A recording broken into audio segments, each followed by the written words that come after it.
Hi friends, Shri మాత్రే నమః. ఓం నమ శివాయ. ఓం శ్రీ సాయిరామ్.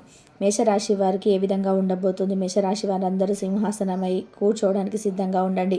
2025లో మీరు చాలా మంచి విజయం సాధించబోతున్నారు. ఇక్కడ నుంచి పాలు పాలుగా నీరు నీరుగా తీరబోతుంది. ప్రతి ఒక్కటి మీకు చాలా క్లియర్గా తెలిసిపోతుంది. అలాగే మీకు ఇక నుంచి మంచి అనేది జరగడం స్టార్ట్ అయిపోతుంది. మీకు ఎటువంటి తిరుగు అనేది ఉండదు. అలాగే దీంతో పాటుగా మీ జీవితంలో ఈ 3 అక్షరాలు కలిగి ఉన్నవారు భయంకరంగా మళ్ళీ మిమ్మల్ని నష్టపరచడానికి ట్రై చేస్తున్నారు. అలాగే ఈ 3 పేర్లు ఎవరితో ఏ అక్షరంతో మొదలవుతాయి, వారి యొక్క రాశి ఫలాలు ఏంటి, మరి ఎందుకు శత్రువులుగా ఉన్నారని తెలుసుకుందాం. ఇక దాంతోపాటు దీని చివరిలో అంటే వీడియో చివరిలో మనం దీని యొక్క పరిహారం కూడా తెలుసుకుందాం. ఎలా చేస్తే మీకు క్లియర్గా అర్థమవుతుందని చెప్పేసి, అలాగే మీకే శత్రుత్వం ఉందో అది ఇప్పటిది కాదు. ఎందుకంటే మీరు అనుకోవచ్చు, మేము ఎప్పుడు ఎవరికి కూడా చెడు కోరుకోము, మేము ఎప్పుడు కూడా మా పని మేము చేసుకుంటూ వెళ్తాము, అయితే మాకెందుకు ఇలా జరుగుతుంది, మాకెందుకు శత్రువులు ఉంటారు అని చెప్పి. అయితే ఈ శత్రుత్వం ఇప్పటిది కాదు, గత జన్మ నుంచి మిమ్మల్ని వెంబడిస్తూనే ఉంది. ఎలా కుదురుతుంది, ఇవన్నీ కూడా జరుగుతాయా అని చెప్పి మీరు ఆలోచించవచ్చు. అయితే దీని గురించి చాలా క్లియర్గా ఇప్పుడు నేను తెలియజేయబోతున్నాను. ఈ వీడియోని ఎక్కడ కూడా స్కిప్ చేయకుండా చాలా క్లియర్గా ఎండ్ వరకు మీరు చూస్తేనండి, అప్పుడే మీకు ప్రతి ఒక్క ప్రశ్నకు జవాబు అనేది దొరుకుతుంది. అయితే గత జన్మల బంధం మనల్ని ఎలా వెంటాడుతుందో మీకు చెప్పడం కోసం ఒక చిన్న కథ నుంచి ఈ వీడియోను ప్రారంభిద్దాం. చాలా షార్ట్గా ఉంటుందండి కథ. ఎవరైతే అనుమానిస్తున్నారో ఇవన్నీ జరుగుతాయా అని చెప్పి, దానికి సంబంధించి క్లియర్గా తెలియడం కోసమే ఈ చిన్న స్టోరీ. అయితే ఇక స్టోరీలోకి వెళ్దాము. ఒక ఊరిలో 2 స్నేహితులు ఉండేవారు. వారు ఇద్దరు ఎంతో ప్రాణ స్నేహితులుగా ఉండేవారు. వాళ్ళు మంచిగా పనులు చేసుకునేవారు. వాళ్ళు ఎంత పని చేసుకున్నా, ఏమి చేసినా వారు ఎప్పుడు కూడా చిన్న చిన్న కోరికలు అనేటివి తీరుతున్నాయి, కానీ వారు పేదరికం నుంచి బయటకు అనేది రాలేకపోతున్నారు. అలాగే వాళ్ళ కోరుకున్న మంచి జీవితాన్ని మళ్ళీ చూడలేకపోతున్నారు. అయితే ఇద్దరు కలిసి అనుకుంటారు, సరే ఇక్కడ ఏముంది, మనం పట్నం వెళ్దాం, అలాగే సిటీకి వెళ్ళి అక్కడ ఏదైనా మంచిగా పని చేసుకొని మనం మంచిగా డబ్బు సంపాదించుకుందాం. డబ్బు సంపాదించుకున్న తర్వాత అప్పుడు ఇంటికి తిరిగి వద్దాము అని ఇద్దరు ఆలోచన చేస్తారు. అలాగే ఇద్దరు కలిసి బయలుదేరారు. ఇక అక్కడ ఎన్నో సంవత్సరాల నుండి మంచిగా వాళ్ళు డబ్బు అనేది సంపాదించుకుంటారు. డబ్బు అయితే బాగా సంపాదించుకున్నాం కదా, మనం ఊరికి వెళ్ళిపోదాం. మన ఊరి నుంచి చాలా రోజులుగా దూరంగా ఉన్నామని నిర్ణయించుకున్నాం. ఆ ఇద్దరు వాళ్ళ ఊరికి బయలుదేరుతారు. వాళ్ళ ఊరికి బయలుదేరే సమయంలో చీకటి పడుతుంది. వాళ్ళు అనుకుంటారు, ఇప్పుడు మనం అడవిలోకి వచ్చేసాం, చీకటి కూడా పడుతుంది, బాగా అలసిపోయాం, ఇక్కడే రెస్ట్ తీసుకొని రేపొద్దున్నే మళ్ళీ బయలుదేరి వెళ్దామని అనుకుంటారు. ఇక వాళ్ళల్లో ఒక స్నేహితుడు, మనం ఈ చెట్టు దగ్గర పడుకుందామని అంటాడు. వారిలోని ఒక స్నేహితుడు, నువ్వు ఇక్కడే ఉండు, నేను తెచ్చిన ధనాన్ని, నువ్వు తెచ్చిన ధనాన్ని ఇక్కడే జాగ్రత్తగా నీ దగ్గర పెట్టుకో, నేను పక్క ఊరికి వెళ్ళి మనకి ఏమైనా తినడానికి దొరుకుతుందేమో చూసి తినడానికి తీసుకొని వస్తాను అని చెప్పి వెళ్తాడు. ఇంకొక స్నేహితుడు దానికి అంగీకరిస్తాడు. తను అక్కడే కూర్చొని ఉంటాడు. ఇంతలోని స్నేహితుడు ఎవరైతే భోజనానికి వెళ్తారో అంతా భోజనం తీసుకొని వచ్చేటప్పుడు అతని యొక్క మనసు మారిపోతుంది. దూరాలోచనకి లోనవుతాడు. మనస్సు మారి, ఇప్పుడు నేను కానీ అన్నంలో విషం కలిపి నా స్నేహితుడికి ఇచ్చేస్తే వాడు ఇక్కడే తినేసి చనిపోతాడు. ఇక వాడు ధనం కూడా నాదైపోతుంది. అడవిలోనే కాబట్టి ఏదో పాము కాటేసింది అని చెప్పి ఎవరికి అనుమానం కూడా రాదు అని అనుకొని తను ప్లాన్ అయితే వేస్తాడు. ఇక దాని తర్వాత విషం కలిపిన అన్నాన్ని ఇస్తాడు. అలాగే స్నేహం మీద ఉన్న నమ్మకంతో ఆ 2 వ్యక్తి భోజనం అయితే చేస్తాడు. తను వెంటనే చనిపోతాడు. అతడు ఇతని ధనాన్ని తీసుకొని బయటికి వెళ్తాడు ఊరికి. తన సంతోషానికి ఎంతో లైఫ్ మంచిగా స్పెండ్ చేస్తూ ఉంటాడు. ఒకరోజు మంచి అమ్మాయిని చూసి పెళ్ళి కూడా చేసేసుకుంటాడు. కానీ ఆ కొడుకు పుట్టినప్పటి నుంచి ఏదో ఒక అనారోగ్య సమస్యతో బాధపడుతూ ఉంటాడు. ఎప్పుడు చూసినా తన ఆరోగ్యం కొద్ది రోజుల పాటు బాగుండదు. అలా తన వైద్యానికి ఎంతో డబ్బు ఖర్చు పెడుతూ ఉంటాడు. అలా ఆ పిల్లవాడు పెద్దవాడు అవుతాడు. అయినా కూడా తన పరిస్థితి మాత్రం అలాగే ఉంటుంది. కొన్ని రోజులు బాగుంటే కొన్ని రోజులు అలాగే మామూలుగా తను తెచ్చిన డబ్బంతా కూడా వైద్యానికి సరిపోయేది. అదే కాకుండా తను బయట అప్పు కూడా చేసేవాడు. ఒకరోజు తన కొడుకు ప్రాణం విడిచిపెడతాడు. తను చాలా బాధపడుతూ ఉంటాడు. నన్ను క్షమించు. నేను ఎంతో కష్టపడినా, ఎంతో డబ్బు ఖర్చు పెట్టినా నేను నిన్ను దక్కించుకోలేకపోయాను. నువ్వు చనిపోతున్నావు అని చెప్పగానే వెంటనే అక్కడి నుంచి ఒక సౌండ్ అనేది వినిపిస్తుంది. నేను నీ పాత స్నేహితుడి, నా డబ్బులు నువ్వే తీసుకొని నాకు విషం పెట్టి చంపావు కదా, ఆ డబ్బును తీసుకోవడానికే నేను ఈ కొడుకు రూపంలో వచ్చాను. నా డబ్బుతో పాటు ఇంకా కూడా నువ్వు అప్పు చేసేలాగా చేసి నేను వెళ్ళిపోతున్నాను అని చెప్పాడు. ఇది వినగానే ఇంకొక స్నేహితుడికి గుండె జారినంత పని అయిపోయింది. అయితే ఈ కథ నుంచి మీరు తెలుసుకోవాల్సింది ఏంటి అంటే, రుణబంధం కర్మఫలం ఎక్కడికి పోదు. మనం ఏదైతే చేస్తామో అదే మనకు తిరిగి ఖచ్చితంగా వస్తుంది. అందుకని మనం చాలాసార్లు వింటుంటాం కదా, ఏం చేశానో అంతా బాగానే ఉంది కదా, పోయిన జన్మలో ఏదో పాపం చేసే ఉంటాను, అందుకే ఇలా వెంబడిస్తున్నట్టుంది అని చెప్పడాని కోసం ఈ యొక్క చిన్న స్టోరీ. నేను మీకు చెప్పినట్టుగా కొన్ని పేర్లు గలవారు మీ జీవితంలోకి మీకు ఎక్కువ ఇబ్బంది కలిగించే వాళ్ళు ఎవరైతే ఉన్నారో వాళ్ళ పేర్లు ఏతో స్టార్ట్ అవుతుంది. మేషరాశిని కలిగి ఉంటారు. అలాగే రెండవ పేరు సితో స్టార్ట్ అవుతుంది. వీరు వృశ్చిక రాశిని కలిగి ఉంటారు. ఇంకొక అక్షరం ఏంటంటే ఎస్, వాళ్ళు కుంభరాశిని కలిగి ఉంటారు. ఈ 3 అక్షరాలు కలిగి ఉన్న వాళ్ళైన పేర్లైనా సరే కావచ్చు. ఈ ఈ మీరు గమనించుకోండి, ఎవరు మీ లైఫ్లో వాళ్ళు మీ లైఫ్లోకి వచ్చిన తర్వాత మీకు ఎటువంటి తేడా అనేది స్టార్ట్ అయింది, దాన్ని మీరు క్లుప్తంగా గమనించుకోండి. ఇక ముఖ్యంగా మీ ఇంట్లో మీకు మర్చిపోయారు. చాలామంది చెప్పేది ఏంటంటే, మాకు అసలు కుల దైవం ఎవరు అనేది లేదు అని చెప్పి. దానికి మీరు చేయాల్సింది ఏంటంటే, ఒక ఫ్రైడే రోజు, ఇది మీరు 7 రోజుల వరుసగా చేసుకోవాలండి. ఒక ఫ్రైడే రోజు పొద్దున్నే లేచి ఒక ఎర్రటి గుడ్డలో పూర్తిగా ఉన్న ఒక్కని తీసుకొని దాంట్లో పెట్టేసేయండి. దాని తర్వాత దేవుని దగ్గర పెట్టేసి మీరు దీపారాధన అనేది చేయాలి. ఆవు నెయ్యితో దీపం పెట్టండి. ఇక దాని తర్వాత అదే రోజు సాయంత్రం ఇంటి మధ్యలో ఆవు నెయ్యితో దీపం పెట్టాలి. దాని ముఖం మీ సింహద్వారం వైపు ఉండాలి. అలాగే ఇక్కడ మీరు గమనించవలసింది ఏమిటి అంటే, దీపం ఆవు నెయ్యి దీపం అయితే బాగుండాలి. ఇక మీరు ఎర్రటి వస్త్రంలో ఒక పెట్టారు కదా, దాంట్లో చేతికి కట్టుకున్న ఆంజనేయ స్వామికి సంబంధించిన కేసరి దారం ఏదైతే ఉందో దాన్ని కూడా అక్కడ పెట్టేసేయండి. కుంకుమ పెట్టాలి.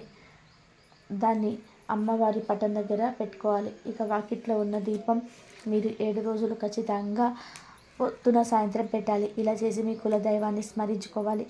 మీరు ఎవరు, మేము గుర్తుపట్టట్లేదు తల్లి, మాకు తెలియచేయండి అని చెప్పి స్మరించుకొని దండం పెట్టుకుంటూ మీకు 7 రోజుల వరుసగా ఇలా పొద్దున సాయంత్రం దీపం పెడితే ఖచ్చితంగా మీ కళ్ళలోకి కులదైవం వచ్చి మీకు కనబడతాడు.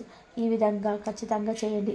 ఇలా చేస్తే మీకు తెలుస్తుంది. ఇక మీరు ఏదైతే దారంతో పెట్టి కట్టారు కదా, దాన్ని మీరు ఎక్కడైతే డబ్బులు పెట్టుకుంటారో ఆ అల్మార్లో పెట్టుకోండి. ఇక మీకు ఎటువంటి ప్రాబ్లమ్స్ అనేటివి మీ జీవితంలోకి అస్సలు ఉండవు. అలాగే మేషరాశి వాళ్ళకి సాక్షాత్తు దైవశక్తి మీ ఇంట్లోకి ప్రవేశించబోతుంది. ఆల్రెడీ మీ మీద కర్ణ కటాక్షం అనేది స్టార్ట్ అయిపోయింది. ఇక మీ ఇంట్లో ప్రవేశం ఒకటే మిగిలి ఉంది. మీకు ఎప్పటి నుంచో మీ మీద దైవశక్తి అనేది ఏదైతే ఉందో అది మీ చుట్టూ తిరుగుతుంది.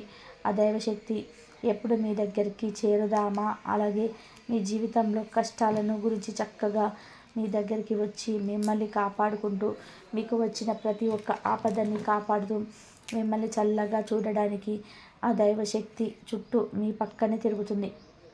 ఇక 2025 మీకు ఆ దైవశక్తి ఇంట్లోకి ప్రవేశించింది అని చెప్పేసి కూడా మీకు మంచిగా ఒక సంకేతం ద్వారా తెలుస్తుంది.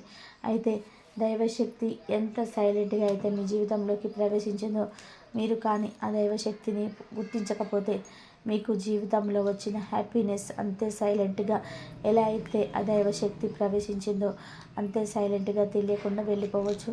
అయితే మీరు తీసుకోవాల్సిన జాగ్రత్తలు, మీకు వచ్చేటువంటి సంకేతాలు, దైవశక్తి ఇంట్లోకి వచ్చేసింది అని చెప్పేసి ప్రతి ఒక్కరు కూడా చాలా క్లియర్గా ఎప్పుడు ఈ వీడియోలో తెలుసుకుందాం. సో ఫ్రెండ్స్, వీడియోని కూడా ఎక్కడ కూడా స్కిప్ చేయకుండా చివరి వరకు ఖచ్చితంగా చూస్తేయండి. ఇక సాక్షాత్తు దైవశక్తి మీ మీద కటాక్షం కురిపిస్తుంటే మీరు దానిని పొందవచ్చు. ఫ్రెండ్స్, రాబోయే టైంలో మీకు ఎంత మంచి అనేది జరగబోతుంది. ఎందుకంటే సాక్షాత్ దైవశక్తి మీ చుట్టుప్రక్కల తిరుగుతుంది కాబట్టి మీకు ఎటువంటి ఆపదైనా సరే, ఎటువంటి కష్టాలైనా సరే ప్రతి ఒక్క దానితోనే తనే స్వయంగా పోరాడుతుంది. అలాగే దాని తర్వాత మీ జీవితంలో ఏదైనా రావడం అనేది జరుగుతుంది. ఇప్పటిదాకా మీరు పడిన కష్టాలు చాలు, ఇక మీకున్న కష్టాలన్నిటికీ కూడా చెక్ పెట్టేస్తుంది ఈ దైవశక్తి. అయితే ఈ దైవశక్తిని ఇంట్లోకి ఎలా ప్రవేశించిందా లేదా అనేది ఎలా తెలుసుకోవడం గురించి మాట్లాడుకుందాం. అప్పుడు మీకు అర్థమవుతుంది. ఆ దేవత ఇంటికి వచ్చే ముందుగా కొన్ని సంకేతాలను పంపిస్తుంది. మొదటి సంకేతం ఏమిటంటే మీ మనసు ఒక్కసారిగా ఆధ్యాత్మిక వైపు మళ్ళుతుంది. అంటే మీ మనసు, మైండ్ రెండు కూడా ఎక్కువ శాతంగా దేవుడి వైపే ఉంటుంది. మీరు ఎక్కువగా గుడికి వెళ్ళడానికి, అలాగే పూజ చేయడానికి, దేవుడి దగ్గర ఉండే చాలు నాకు ఎంతో ప్రశాంతత కలుగుతుంది అనే భావన అనేది మీ యొక్క మనసులోకి వస్తూ ఉంటుంది. అలాగే ఇంకొక సంకేతం వచ్చేటప్పటికీ ఇంకెక్కువ శాతంగా నిద్ర అనేది ఏదైతే వస్తుందో అది బ్రహ్మ ముహూర్తంలోనే మెలకువ అనేది వచ్చేస్తుంది. 3 నుంచి 4 గంటల లోపు సమయాన్ని మనము బ్రహ్మ ముహూర్తం అని అంటాం కదా. తెల్లవారుజామునైతే మీకు తెలియకుండానే బ్రహ్మ ముహూర్తంలో మేలుకోవాలనేది మీకు సడన్గా వచ్చేస్తూ ఉంటుంది. దానికి తోడు మీరు ఎక్కువగా చెడు మాటలు మాట్లాడడం, వేరే వారి గురించి చెడుగా మాట్లాడడం, వేరే వారు ఎవరైనా సరే చెడు మాట్లాడుతున్నా కూడా మీరు ఇటువంటి పదాలు వాడుతున్నా సరే మీరు వాటిని అస్సలు సహించరు. వెంటనే కోపం వచ్చేస్తుంది. కోపం అంటే అటువంటి కోపం కాదు ఫ్రెండ్స్. కానీ ఎందుకు మనుషులు ఈ విధంగా ఎలా మాట్లాడతారు, దీనికి ఇంత మాట్లాడాల్సిన అవసరం అయితే అస్సలు లేదు కదా అనే భావన అనేది మీకైతే కలుగుతుంది. అయితే మీరు ఎక్కువ శాతంగా ఒంటరిగా ఉండడానికి ఇష్టపడుతూ ఉంటారు. అయితే మీకు బాగా క్లోజ్గా ఉన్న వాళ్ళ దగ్గర కూడా ఉండడానికి మీరు ఫీల్ అవుతూ ఉంటారు.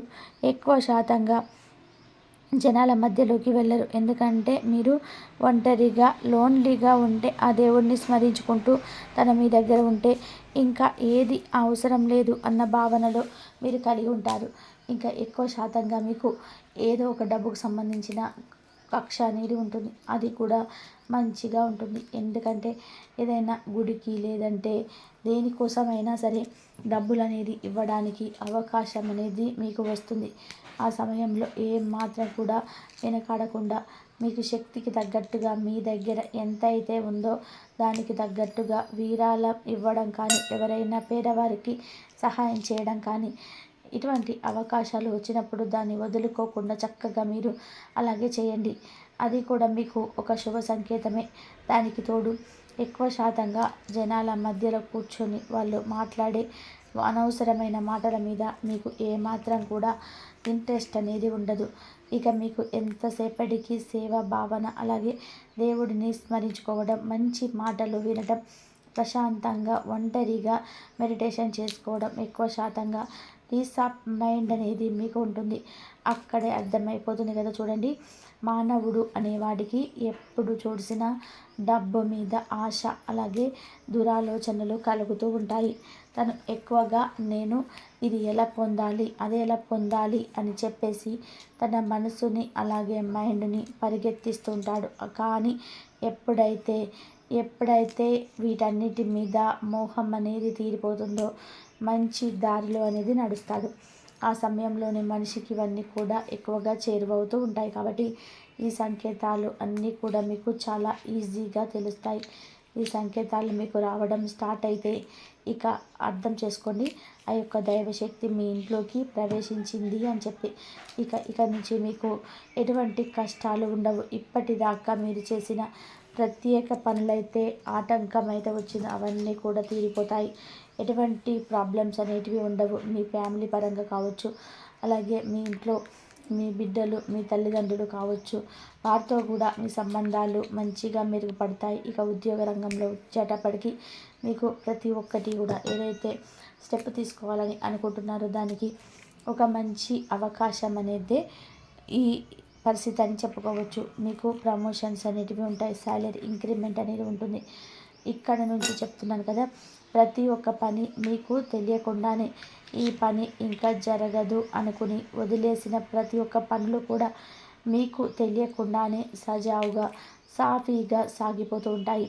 మీకు తెలియకుండానే ప్రతి ఒక్కటి మీ దగ్గరికి చేరువలో వచ్చేస్తుంటాయి. అయితే ఆ దైవశక్తి ఏంటి? సాక్షాత్తు ఆ దైవశక్తి ఎవరు? అది దైవశక్తికి మనం ఏ విధంగా పూజలు అనేటివి చేసుకోవాలి, ఎటువంటి జాగ్రత్తలు తీసుకోవాలి? సాక్షాత్తు కాళిక అమ్మవారే మీ మీద అనుగ్రహం కటాక్షం చూపించబోతున్నారు. ఆ భద్రకాళి మీ ఇంటికి రాబోతుంది. ఇక ఆమె ఇంటికి వస్తే ఇంకా మీకు ఎటువంటి కష్టాలు ఉండవు కదా, ఎటువంటి శత్రువులకు సంబంధించిన బాధలు మీకు ఉండవు. ప్రతి ఒక్క దాంట్లో పోరాడడానికి ఆ అమ్మవారు మీ ముందు ఉంటుంది. అయితే ఈ అమ్మవారు మన ఇంట్లో ఎటువంటి స్థానంలో నివసిస్తున్నారు అంటే, ఏదైతే గుమ్మం అంటే మన ఇంటికి ఎంటర్ అయ్యే ప్లేసును మనం బ్రహ్మస్థానం అని చెప్తుంటాం కదా, ఆ బ్రహ్మస్థానంలోనే అమ్మవారు నిలుచొని ఉంటారు. అయితే బ్రహ్మస్థానాన్ని మనం ఎంతో చక్కగా శుభ్రంగా ఉంచుకోవాలి. అయితే అక్కడ ఎటువంటి చెత్త చెదారము, డస్ట్బిన్, అలాగే చాలామందికి ఉన్న చాలా పెద్ద చెడు అలవాటు ఏంటంటే వాకిలికి ముందే చెప్పులను విప్పేస్తూ ఉంటారు. ఇవన్నీ లేకుండా మీరు ఆ బ్రహ్మస్థానాన్ని ఎంతో శుభ్రంగా ఉంచుకోండి. నిత్యం అక్కడ పసుపు కుంకుమలతో వాటిని చక్కగా అలంకరించుకోండి. అలాగే అమ్మవారిని ఆహ్వానిస్తూ అక్కడ ధూపం దీపం వెలిగించుకోండి. ఇక స్నానంలో తులసి చెట్టు పెట్టి పూజలు చేయండి. ఇటువంటి జాగ్రత్తలు కానీ మీరు తీసుకుంటే సాక్షాత్తు అమ్మవారి యొక్క కటాక్షం మీ మీద కలుగుతుంది. సో ఫ్రెండ్స్, ఆ సంకేతాలను గమనించండి, మీకే తెలుస్తుంది. మీకు కానీ మా ఈ వీడియో నచ్చినట్లయితే తప్పకుండా లైక్ చేయడం మాత్రం అస్సలు మర్చిపోకండి. కాబట్టి మేషరాశి వారికి ఈ విధంగా ఉంటుంది. అందరూ జాగ్రత్తగా ఉండండి. బ్రహ్మముహూర్తంలో మేలుకు అనేది వస్తే మీకంతా కూడా మంచే జరుగుతుంది. అమ్మవారి అనుగ్రహం ఉంటుంది మీ పైన.